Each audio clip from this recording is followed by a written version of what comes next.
Preparing on the first day of Yom Tov on behalf of the second day of Yom Tov. What are the laws and regulations? Are there any cases that we're lenient in? Times of need, prevent loss, sake of a mitzvah, etc. Particularly, the question comes up in a 2-day Yom Tov as to whether it is permitted to enter drinks into the fridge or freezer for the sake of the night meal. On the first day of Yom Tov, on the sake of the second day of Yom Tov's night meal. Or to take food out of the freezer to defrost, such as challahs and chicken and meat, on the first day of Yom Tov for the sake of them being ready to be heated on the second day of Yom Tov, that night. Is it permitted to do so or not? So we have a general rule recorded in the Poskim and the Shulchanaruch that it's forbidden to trouble oneself, it's forbidden to prepare on Shabbos to Yom Tov, or from Yom Tov to weekday, or from Yom Tov to the next day of Yom Tov. Being that biblically there's no such thing as Yom Tov of 2 days, therefore the second day of Yom Tov is viewed like a weekday in terms of this halacha. And just like you can't prepare from Shabbos to the weekday, or from Yom Tov to the weekday, you cannot prepare from Yom Tov to the next day of Yom Tov. So it was ruled in the laws of Yom Tov in chapter 503 in the Mechaber halacha 1, the Alter Rebbe halachas 1 through 3, and is undisputed amongst the Poskim. There, the Mechaber and the Alter Rebbe further extend this and say, don't think Rosh Hashanah is any different, even though we have a concept called Yom Ha'arichta, the 2 days of Rosh Hashanah are like one long day. Nonetheless, regarding this law, it is not like one long day, and it's forbidden to prepare on the first day of Rosh Hashanah for the second day of Rosh Hashanah, just like the law is by any Yom Tov. This prohibition against preparation is not just against doing malachas like cooking, like preparing the tchina, which is lush, on the first day Yom Tov for the second day, but against doing anything at all. Any movements of an item for the second day of Yom Tov is forbidden on the first day of Yom Tov, as explicitly written in many places in the Poskim.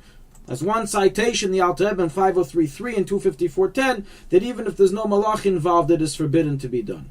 A person rather has to wait till nightfall, till Tzesek Echavim, as writes the Pri Megadim, and only after 3 stars are out, on the first day of Yom Tov, can he begin doing things for the second day of Yom Tov. Some of the examples recorded in the Poskim that are forbidden based on this is that you're not allowed to bring wine from the cellar or from anywhere else on the first day of Yom Tov on behalf of Kiddush of the second night. So writes the Alter Rebbe in 503.3. One may not search a Sefer Torah on the first day of Yom Tov to find the place of reading for the second day. One may not wash dishes on the first day of Yom Tov on behalf of the second day. One may not set the table or prepare the candles on the first day of Yom Tov on behalf of the second day until after Tzesek Echavim. So now the question comes up, well, what if it's a time of need? If I don't do the preparation on Yom Tov on the first day, it's going to cause a real mess up of my schedule after Yom Tov. What are some examples? The question we raised in the beginning. If I don't take out my challahs from the freezer and all the other frozen items on Yom Tov itself, the first day, I'm going to have to take it out after Tzesek Echavim. I'm going to have to wait 1, 2, 3 hours until I can start the meal or serve this as one of the courses. It's going to delay the schedule of the meal. The kids are going to fall asleep. The husband's going to be cranky.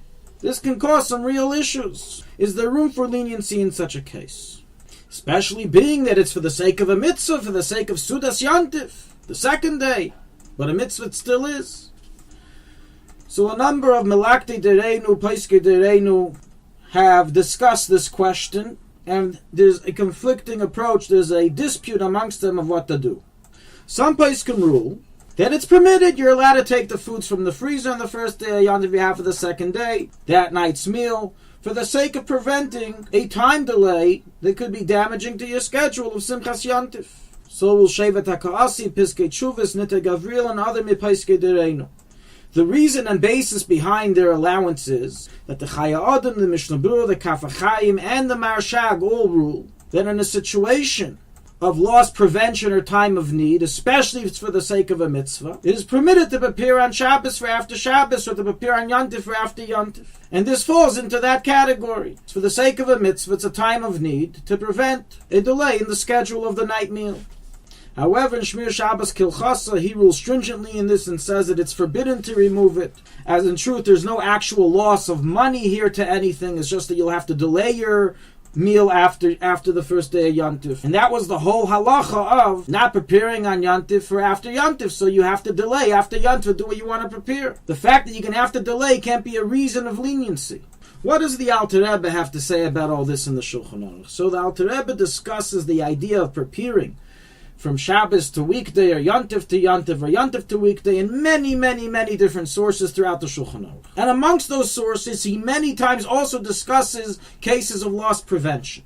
And the bottom line of what's written there is as follows. You have two leniencies that you can do to prevent loss. Number one, ask a guy. You can ask a Gentile to do the preparation. So he writes in 319, halacha 18. The second option in loss prevention is that you can do it on Shabbos, you can prepare it on Shabbos or Yontif or afterwards, but only if there's not much effort involved in what you're doing, like taking a vegetable and soaking it in water, and that's it, that's the whole preparation. And number two, nobody knows that you're preparing for after Yontif or after Shabbos. For all they know, you're eating it today. The Alter Rebbe doesn't make any discussion if there's further leniencies given for the need of a mitzvah. And on the contrary, he explicitly ruled, as we mentioned, you cannot bring the wine for Kiddush of the night of the second day, even though it's for the mitzvah of Kiddush. So based on this, a practical directive that can come out is as follows. The best thing is to avoid removing the food from the freezer until after Seisek Chavim. We have to remember today, Baruch Hashem, we have ability of defrosting foods quite quickly. We have sources of heat that we can place the food nearby. And so even if you take it after Tzesek Chavim, it's possible that everything will be ready and warm by the time the meal begins. And there won't be much delay. And then the whole factor of the leniency falls apart. Nonetheless, if in truth these options are not viable and delaying the removal until Tzesek Chavim will cause a real delay to the meal, then one may be lenient to remove the foods from the freezer with much time left in the day of Yontif, so it does not appear to others that is being done for the night. So to summarize, regarding if one may remove food from the freezer on Yontif to defrost for after Yontif for the next day of Yontif that night, it's best to avoid doing so in a time of need, that it will really delay your meal if you don't do it. You can do so early on in the day, so it doesn't appear to others you're doing it for the nighttime, as maybe you're still going to eat it on Yontif itself. Regarding the question if you may place drinks in the fridge or freezer, so this would follow the same debate we mentioned above, and practically one should avoid doing so unless one plans to taste the drinks, the cold drinks that were put in on Yontif itself on the first day, and not wait to open it and taste it till the second day. Thank you for listening to Shulchanaruchharav.com. Our free services of making Torah knowledge available to the public depends on donors like you.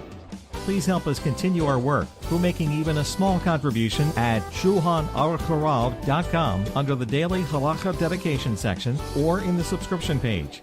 Also, check out our online courses and many sefarim available for purchase that will both enhance your Torah knowledge and help support our work.